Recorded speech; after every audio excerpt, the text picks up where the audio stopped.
may help prove an innocent man is behind bars in an Alabama prison. And Bill Riles joins us now with what the investigative team found. Mel and Roseanne, Rodney Stanberry is serving a murder of a Mobile County woman.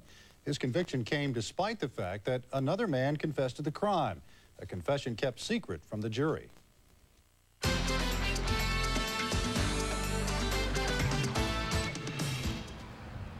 It was March 1992. Valerie Findley was shot during a home invasion robbery. Her husband, Mike, was at work. Police say the two men who entered the Findley home were planning to steal Mike Findley's gun collection. Valerie Findley survived the gunshot wound to the head.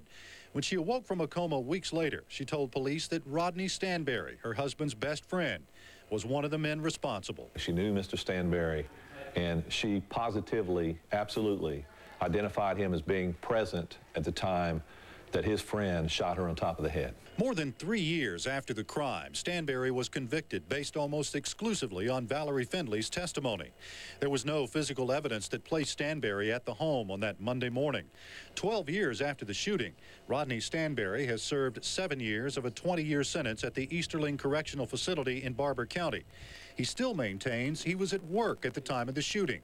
Records at the waste management company BFI back up his story. Dispatcher logs me in. Her viewing me. The mechanic punches in 902 working on the truck. I'm in the break room with several mechanics, welders, while the mechanic's working on my truck. When he gets done, he punches out at 9:45. And that's not all. Stanberry's attorney says the jury was not allowed to hear the most compelling evidence of all. It involves this man, Terrell Moore of Mobile. Private investigator Ryan Russell interviewed Moore months after the shooting. I have got a man who has confessed to the crime.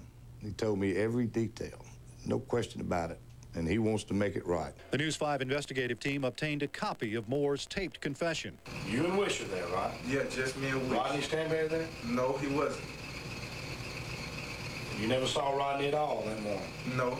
You never saw him at all that day, is that right? Right. Wish is a nickname for this man, Angel Melendez. In 1992, he had traveled from New York to visit Stanberry during Mardi Gras.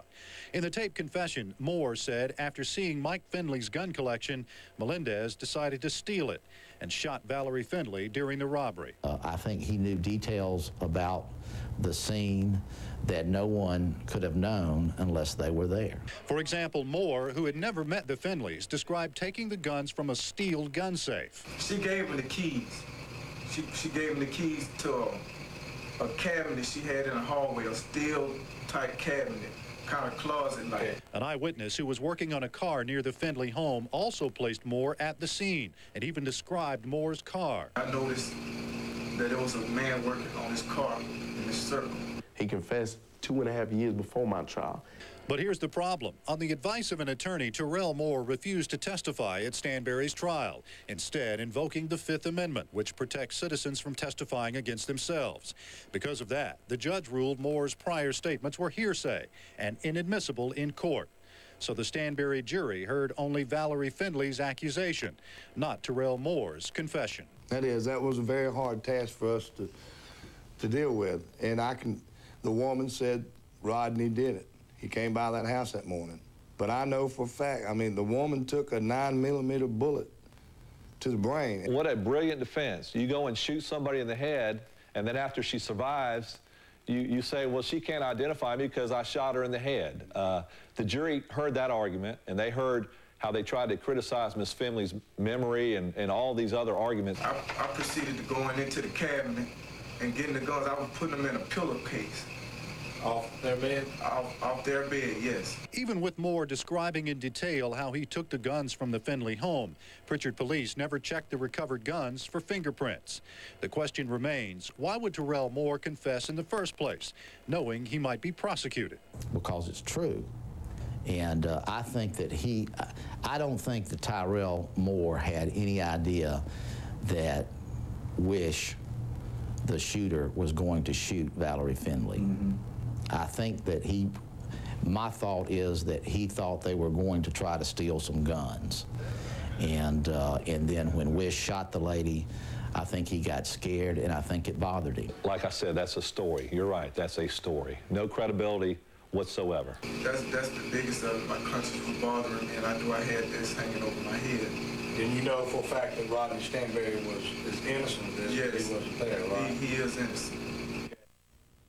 Well, Moore's confession was not only made to a private investigator. This is a transcript of an interview that Terrell Moore conducted before the Stanberry trial. Another interview. He was interviewed by then prosecutor Buzz Jordan and by Pritchard police detectives. Moore told him the same thing he said in the taped confession. If Rodney Stanberry is indeed innocent, proving that gets more difficult as the years go by. We wanted to know if Terrell Moore still stands behind his 1992 confession, but we couldn't locate him. Star witness Valerie Findley died of an illness unrelated to the shooting 4 months after the Stanberry trial. And Angel Melendez was shot to death in New York City during a botched drug deal.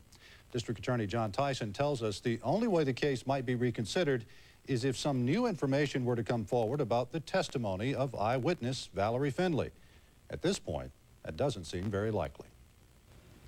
New developments tonight in a story we first told you about at 5. Mobile County Commissioner Freeman Jockish was arrested.